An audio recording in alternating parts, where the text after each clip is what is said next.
Oh, 2300 Jackson Street, Gary, Indiana. A lot of fun. Um, Brothers running around, finding things to do, shoveling sidewalks, playing baseball, and playing music. That's where we started our music career. Michael was so young and so was Marlon. They were like our little brothers, still playing with little cars and whatever. And we used to tell them to go do something else because you're too young to be in this group. And until we heard Michael sing one day.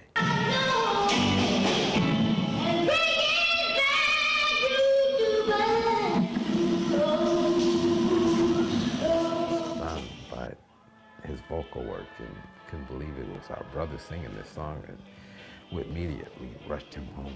You're in the group. He was in the group then. And Marlon joined the group later. And then we had the Jackson 5, like a 60s, and we used to put all the equipment inside of the bus, and we would ride on the equipment, whether we were going to New York or Chicago or wherever, for hours. Berry Gordy didn't really move that fast on the group because I had heard he didn't want to have anything to do with young acts. After he reviewed the group's work and all that, he immediately signed us to his label. But it was Gladys Knight who actually kept pushing, as well as Bobby Taylor of the Vancouver.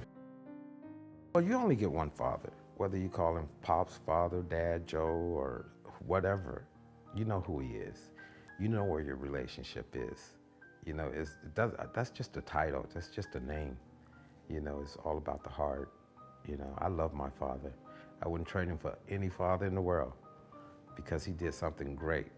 And I think a family coming from Gary, Indiana, to accomplish the things that we have, he was the thriving force behind all of that.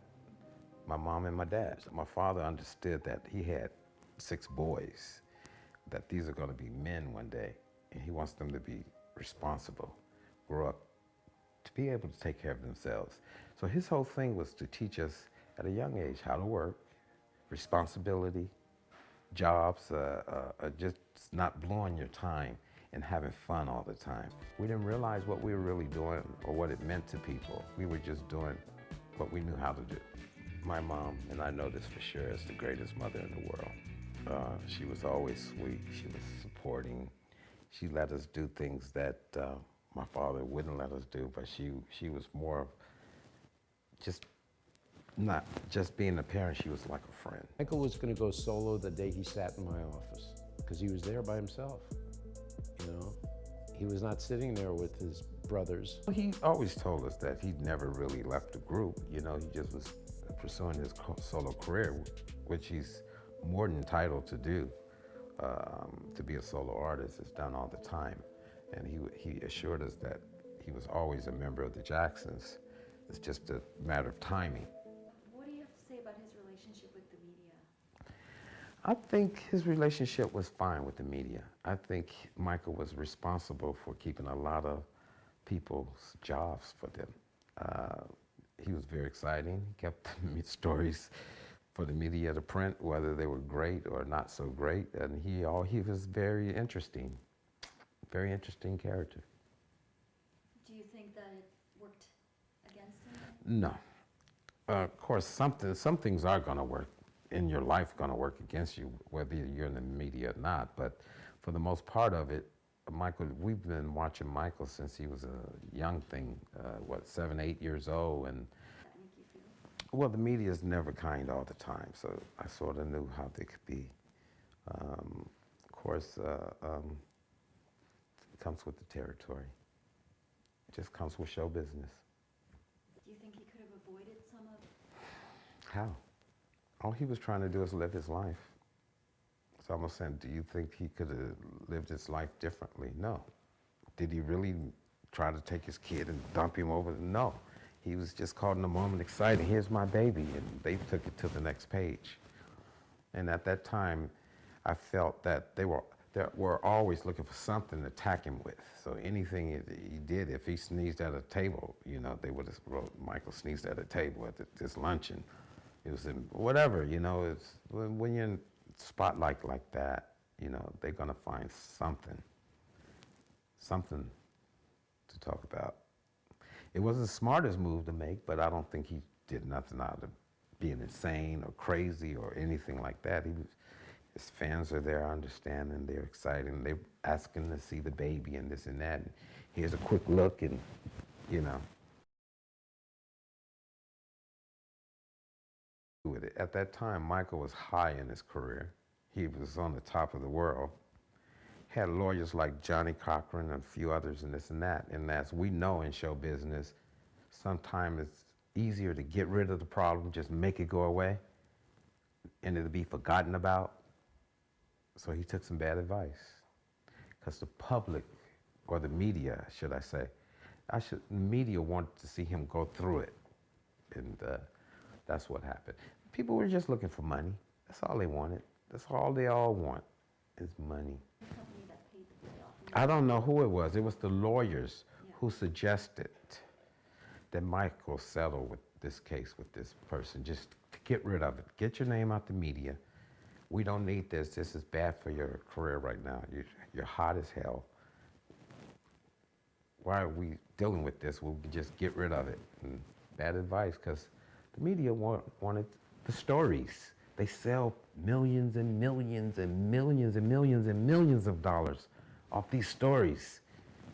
And that's what the public have to remember. They want a story.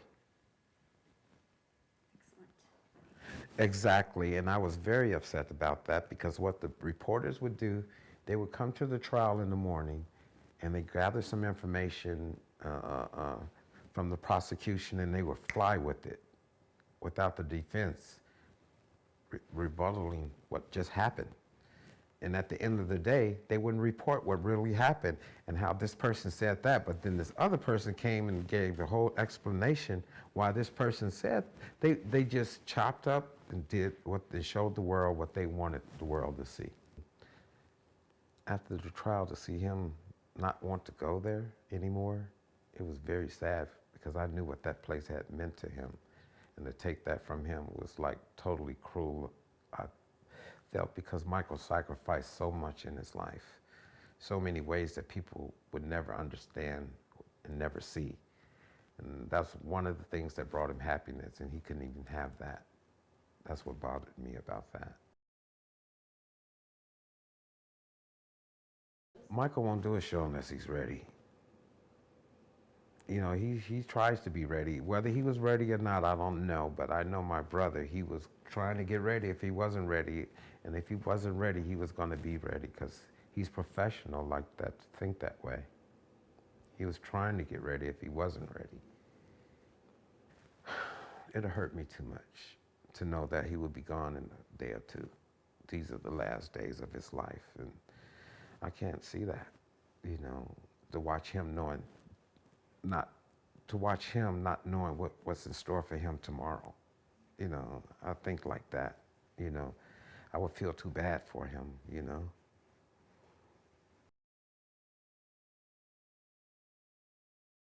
Well, I wasn't around him enough to really see him daily, or to see what he did day in and day out. I know he had some issues with pains and things of that nature because he had some accidents on stage and things of that nature. But as far as him being an outright drug maniac or whatever, I don't know anything about that. Did you watch it? You want the world to remember it. Well, like I've said before, the music is great, the videos are great. Michael made a big mark in the show business, but what I like people to remember is his heart, the things he did for humanitarian things he done. He was great at that. He tried to make a difference, and I believe he did. He made a big difference, a major difference. He was just that type of a brother. He was just so loving and caring and giving, and people didn't understand him because they don't understand people like that. The world is really screwed up. We look for the bad in people all the time instead of trying to find good in people. And that's what's wrong with our world. When we got something good, we don't even know how to appreciate it. We want to tear it open and see what's wrong with it. You know? Maybe there's nothing wrong with it. Maybe it's just good. Well, I think the world knows a lot about my brother. You know, the things that I feel for my brother, I can't express. They're too tremendous. Um, it's just a weird feeling because I hear his music, I see his face everywhere, and it's almost like his spirit is all around me all the time, you know. But knowing that he's not physically here, you know, it bothers me.